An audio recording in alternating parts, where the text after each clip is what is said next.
Welcome to Sim Racing Stewards. Now this is an episode of just looking at other people's clips and instances that have taken place, assessing the situation and talking about it pretty much. Of course, I am not always going to be 100% right, so if I am wrong, let me know down in the comment section down below, because I am always willing to learn something new as well. So yeah, let's get on with the first clip. We have here, was this a good overtake and defend, or was I too aggressive on my end?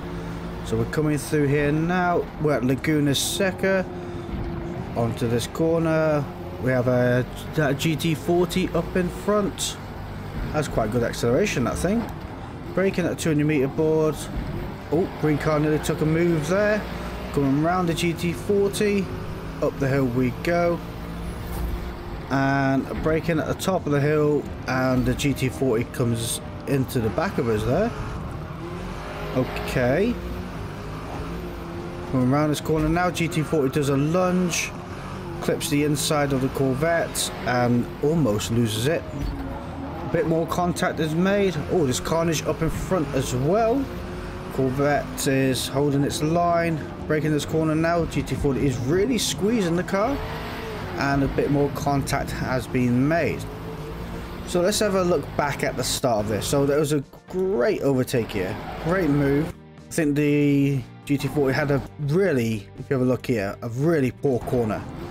Totally missed the apex right here, so they're really compromised. They're going to be doing about 65-70 miles per hour now. We're carrying our speed through 90 miles per hour, going around for the overtake, coming to the top of the hill, braking just before the top of the hill, down in second gear, turning in. This whole incident here was not necessary. The orange car should have braked better and earlier. When you get to the top of this hill, you can take this corner and overtake. It is brave. I'm not saying it's not doable. It's a very brave move to make. So you have to be confident in your own ability and someone else's ability to be able to go through here to abreast. But as you're coming to the top of the hill here now, you are on the right hand side, braking really hard and holding this line here like this car is now to clip the apex on the left. And you want to go through here straight as possible without cornering as much, because you want to get the speed of the run out. And this orange car wasn't, I would say, not happy with the overtake situation. Probably expecting the Corvette possibly to go through a little bit faster. I'm not too sure. Maybe the Corvette went through a bit too slow, but everybody's entitled to take the corner at their own speed. You don't have to take the corner at the speed that you say, but the corner of your own ability, and the cars behind will have to wait. You could do it at 1 mile per hour if you want. They've got to pass safely and not use you as a bumper. Coming down here now, there was a bit of tail out happiness from the Corvette, so a little bit of speed has been compromised. I think this car is a little bit quicker, but we have let off the throttle here now. We are on the brakes for this corner. Maybe a bit cautious, but this GT40 does send it up the inside, clips the inner door, and almost sends himself off track. Corvette is coming into this next corner, and the GT40 hits it again. Clearly something is not happy in the GT40 style, and surprisingly enough, the Corvette left the GT40 space to get past these cars,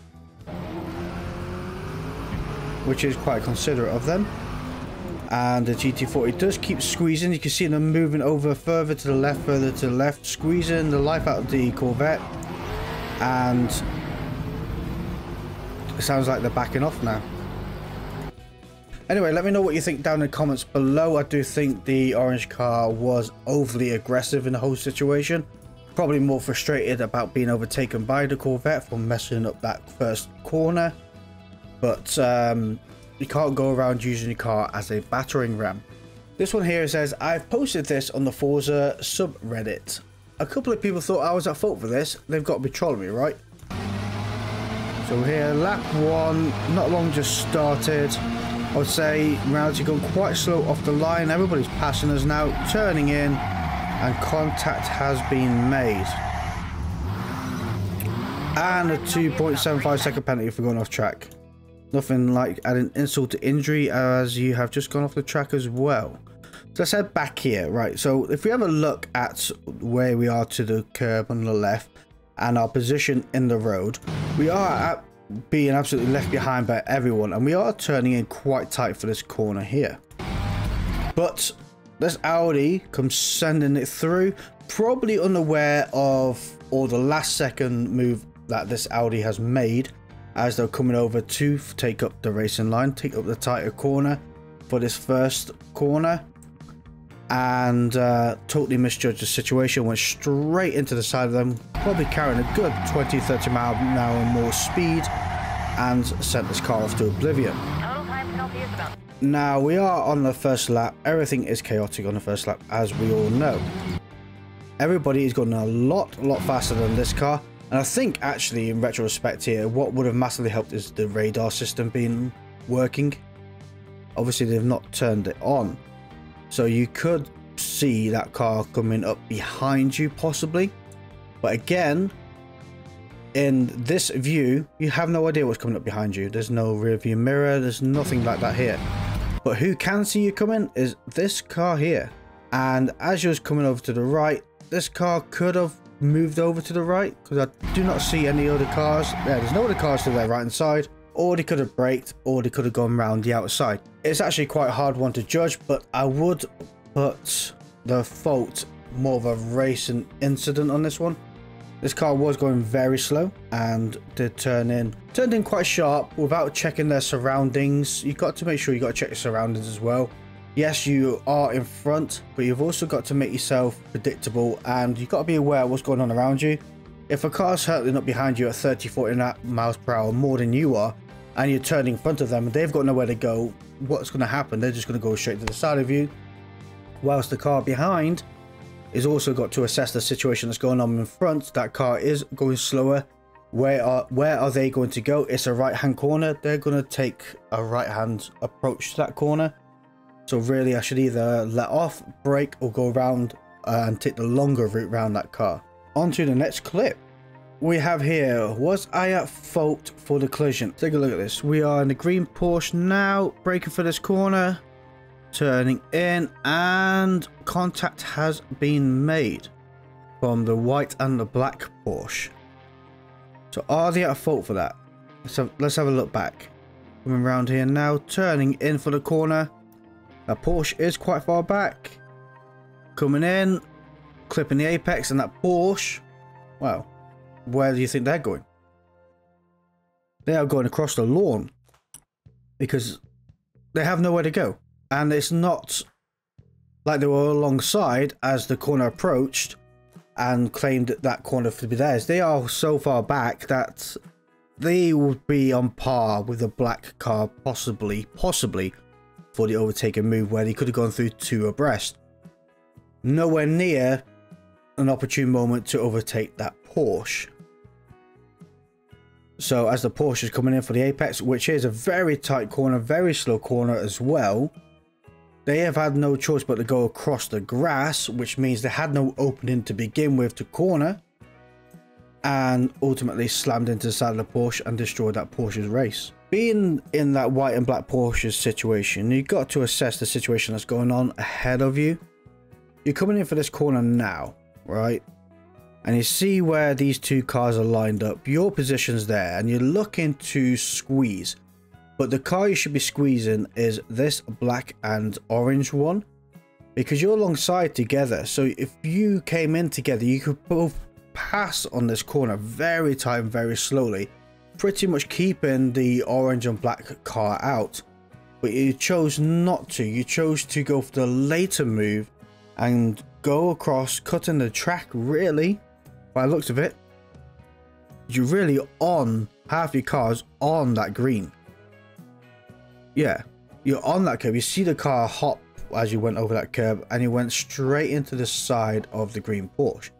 Green Porsche has nowhere to go. They're already committed for that corner back here. You got to sit down and think, is this situation, is this move going to work, or is it worth backing out? Because you see the black and orange Porsche is giving you plenty of space. So you could have tucked in behind this green one, made that corner work. But instead, you went for the late dive move and hit the green car.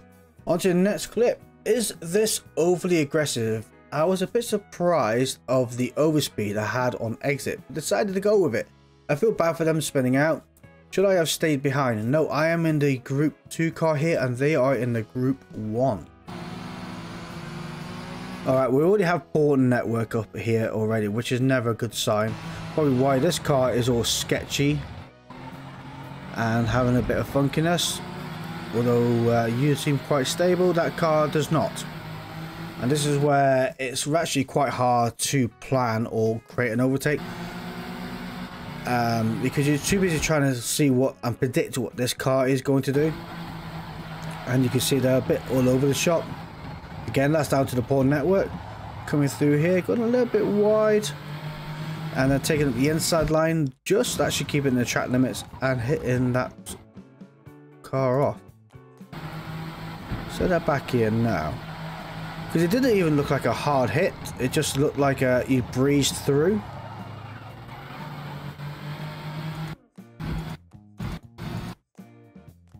See, that's where the sketchiness comes in. Because you pretty much breathe past them. You're both going straight here. Although it's you're taking a real big chance there of getting so close to those track limits. And for some reason this car turns in.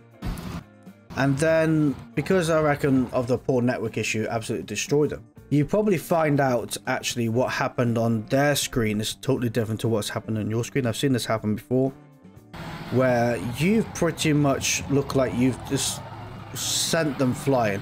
The car was there and you just literally ran them out the way. Where this car was probably here and you've just sent it through out of their way and they've gone spinning off to oblivion. So it is kind of hard to tell. It's not nice when it happens like that, and you both are probably on poor network, or they are just on poor network themselves. I would say it was definitely a brave move to make, especially on how close you was to the track limits. And I reckon if they had decent network and this position was still the same, this little bit of contact here wouldn't have sent them off like that. You have a look in the rearview mirror now, it is really funky because you go straight here, then the car just absolutely wrecks itself and goes off this way somewhere. So it is I would say it's down to netcode and a ping related issue, because that is just so minute of a touch that it should never affect that car in that manner. Look at that, just the slightest of door rubs. Again, that's all down to poor network, and what happened on your screen might be totally different to what has happened on their screen. Am I at fault? So we have the Audi here. We're at Sebring. Turning for this corner now, take the quite tight line. And contact has clearly been made. Let's head back to the beginning of this now. We are on a tighter line. Mercedes looks like it went through a little bit clumsy, probably carried a tiniest bit too much speed in. You see them, they do brake a little bit here. They're on the brakes there. So, touch of the brake there, that's the start of the braking. Probably going a little bit too quick, and by the looks of it, they're braked. A bit more bias on the front whilst they're turning, lifts the back end up, a little bit of tail out happiness. Whilst this Audi still comes sending it through, and Mercedes got hit by the wall glue by the looks of it. Let's break this down a little bit further. As that car is in front, it's relatively close to the line, or on, well, they're technically on the line if you have a look at the racing line that's there now. Going through a little bit quick, turned in, and actually held their line, actually like glue. That's the great thing about having a racing line there. They stayed on that racing line, you didn't. You was off the line, came through as you are on the inside of the corner. The corner is tightening up, pretty much went into the side of the Mercedes, because you did carry a lot more speed than that Mercedes did through that corner. Maybe their tyres are a bit more worn than yours, because I can see yours are quite low as well. I think that's kind of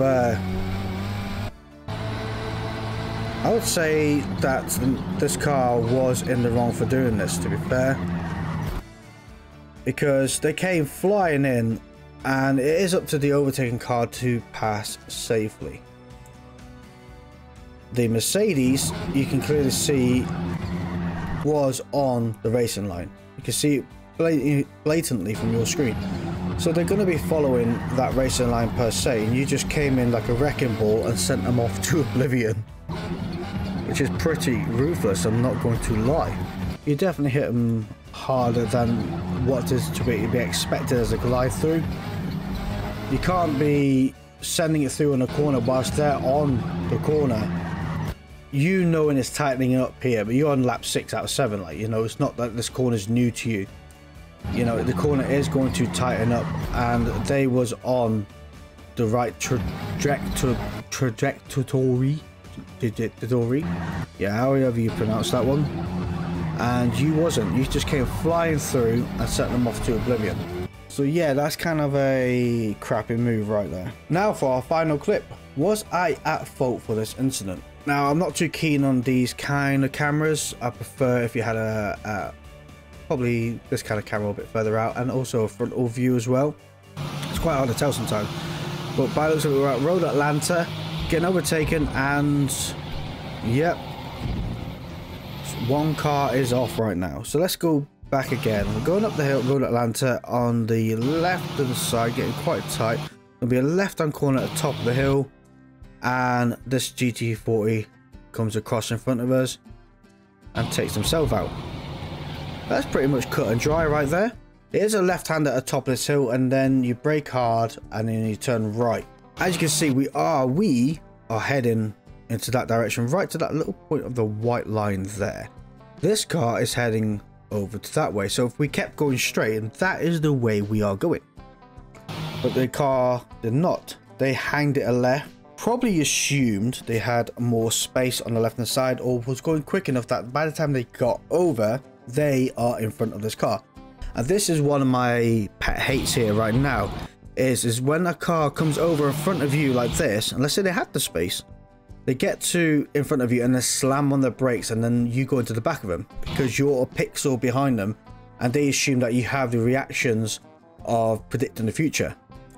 You know, it doesn't happen like that. You can't just pull in front of someone and then brake hard as you've just got in front of them and expect them to be able to react in that time that you have just taken away. So when you go in front of someone at the last second like that and then just stamp on the brakes, and literally is half a tenth between you two, the reaction time is nothing there.